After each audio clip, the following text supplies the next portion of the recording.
So the Springboks will be taking on Scotland for their first November international match, and there are questions all around selection. Who Rassie will be going with? Is this going to be his strongest side up against Scotland, or is he going to go a little bit experimental, give some new names? The opportunity in this video, though, I'm going to be giving my Springboks XV that I would love to see take on the Scottish. But jumping straight into it, the front row, there is always going to be a change here due to the injury of Frans Malherbe. But for myself, I've got number 1, Oxnard, number 2, Bongiombanambi, and number 3, Vincent Koch. I feel like Vincent Koch can fill that tight head prop role very nicely, and it is pretty tricky to know if we are going to see the strongest Springbok front row.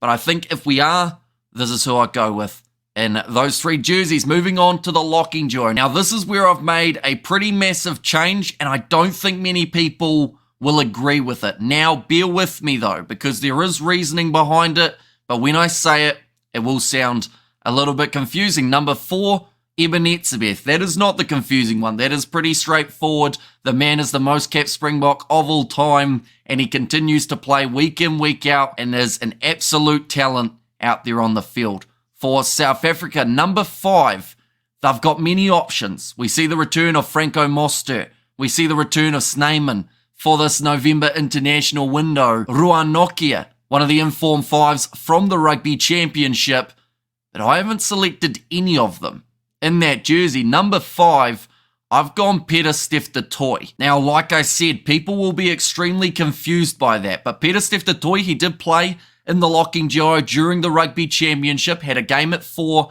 and a game at 5.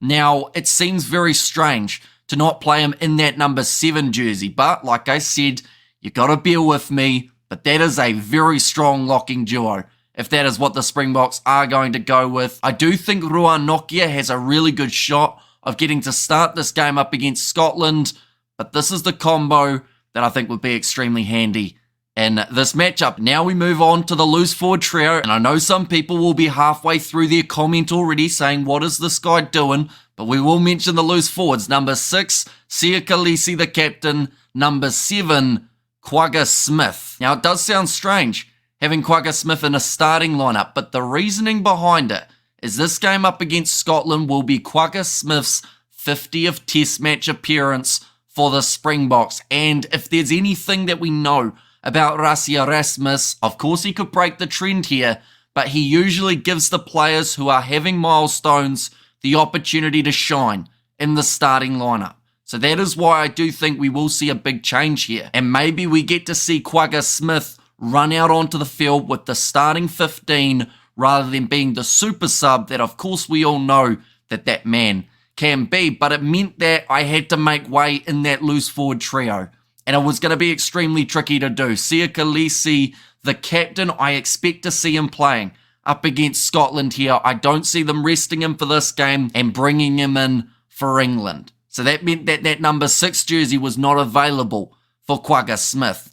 The number 7 jersey, with the versatility that Pieter-Steph du Toit does offer, it meant that I could move him to lock, still have him out there on the field, but then give Kwagga that spotlight that he deserves for his 50th appearance for the Boks. That means that number 8 is wide open. And one thing that I've heard a lot throughout this week is the Springboks won't play their strongest side up against Scotland, and I don't so much know if that is because people are looking at England as the big game, but then based off what we saw between Scotland and Fiji, the last thing you want to do is underestimate this Scottish team. Number 8, I've actually gone Eldrick Lowe. We saw a lot of Jasper Wiese throughout the Rugby Championship. Lowe did get the first 2 games, though, up against the Wallabies, starting in that number 8 jersey, and I honestly could see him doing extremely well throughout November if he's given that chance. Perhaps he plays up against Scotland and then also up against the Welsh, or we could see Cameron Honeycomb perhaps in that number 8 jersey for the last November match, but I do see them going Jasper Wiese up against the English, but I give Lowe the chance in this game. But we move on to the backline, and I decided after doing that 4-pack, it's already going to make some people unhappy, so I might as well double down.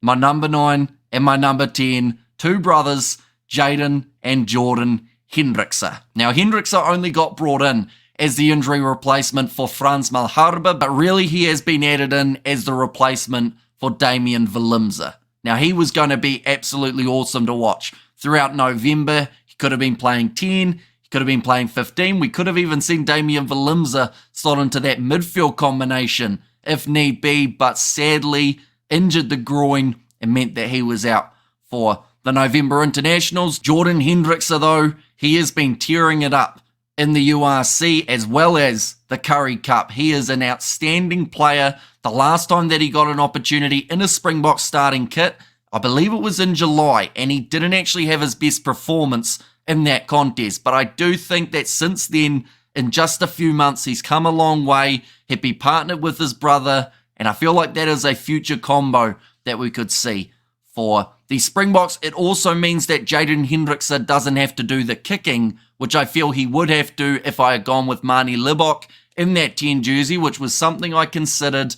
But overall, I feel like Pollard, yes, he's the safe option, but at the same time, a combo here with the Hendrikses would be pretty cool to see. Moving on to the centre pairing now. I have decided to go with the strongest combo I believe they have, and that is Damien de Allende at number 12 and number 13, Jesse Kriel. Now, for Scotland, we will more than likely see the captain Sione Tuipulotu at number 12 and Hugh Jones at outside centre, and that is a combo that I don't think the Springboks can really make too many changes going up against. Yes, they could try Lucanio Arm, and yes, they could go Andre Esterhuizen, but I do think it's also important that de Allende as well as Kriel get minutes before the match up against the English. We did see what happened with the All Blacks for certain players that hadn't been playing over the last month or so. So I think that having Damien de Allende and Kriel out there would be a very smart move. For Rassie Erasmus in the back three, that is the same kind of theory I have for these three positions, which means Kurtley Arendse out on the left wing, Cheslin Colby out on the right, and Apelele Fasi at number 15. Now, Cheslin Colby, I will say it so many times over, but he was one of the underrated stars for the Springboks throughout the Rugby Championship. Some people not giving that man the recognition he deserved, beating a lot of defenders throughout the competition. He will be facing off with Duan van der Merwe if this is the lineup that we see the Springboks going with. And if that last British and Irish Lions tour is anything to go by, it's going to be very entertaining watching those two go head to head. They are pretty much the polar opposites when it comes to the size and the stature of the individuals. But as Cheslin Colby has proven time and time again throughout his career, sometimes size doesn't matter. That's what I tell myself in the bedroom as well. But moving on to the reserves, I have decided to go with the 6-2 split here for the Springboks, and that means I've got plenty of physicality later on in this game. But number 16, I would have Malcolm Marx, number 17, Gerhard Stennekamp, and then number 18, this is actually where I would go with Wilco Low. Now, it's been a little while since we've seen that man in a Springbok kit, but he adds a lot of physicality in the later stages, kind of similar to what we see with Frans Malherbe in terms of being able to really take that power up to the next level later on in a game. So I feel like that would suit quite well up against the Scottish here. In the rest of the forward replacements, I've got Argar Snyman as the number 19. It is great to see him back in a Springboks kit, and I love the offloading game. Think it can really help them out. Later on, in the 20 jersey, I've gone Franco Mostert. So I've got two lock replacements, but Peter Steph du Toit, I believe, can be a loose forward bit of cover. Quagga Smith, worst comes to worst, can shift to 6 if there's something that happens with Sia Khaleesi, and then Franco Mostert also offers you 7 for this game as well. And then number 21, I've gone Cameron Honeycomb, and that would be his debut up against Scotland. He's played up against a few of these Scottish players throughout the URC, where he constantly performs for the Bulls with running meters, defenders beaten, tackles made. He's a bright prospect for the Springbok side, so I would love to see Rassie Erasmus give him his debut here. Get some minutes under the belt, because perhaps he will be a regular in the Springbok squad for 2025. Moving on to the back replacements though, that just leaves me the two. Number 22, I've gone with Grant Williams, and number 23, Handré Pollard. Grant Williams, he offers you a lot of different positions, whether that is wing, whether that is that 9 jersey, and then also Handré Pollard, He's got 10 and 12 covered. There's a bit of a reshuffle that can happen with the rest of the backs if need be. Jordan Hendrickse, he can play 15. Jesse Kriel can play out on the wing. And Handré Pollard, I guess you could call it a little bit of a security measure. Give them a bit of backup just in case Jordan Hendrickse, his kicking isn't going the best. So Handré Pollard, I would have as 23. But like I said, this is a little bit more of an experimental Springbok side compared to the strongest lineup that they could go with. Now, if we were looking at just the strongest, I believe the video that we did a week or two ago, based off what we felt was the best Springbok side, would still be relevant here, except with the changes of Vincent Koch into the starting front row because of Malharba's injury, and then also Nova Limsa off the bench, seeing as he was also injured beforehand. But I do thank you all very much for tuning in. Do let me know who you would have in your Springboks lineup for this upcoming game up against Scotland. It's going to be an epic one. Murrayfield always brings that atmosphere, and it's going to be a great way to get the Northern Hemisphere tour kicked off for the green and gold. But thank you all very much for tuning in. If you did enjoy, be sure to leave a like and subscribe, and I will see you all for the next one.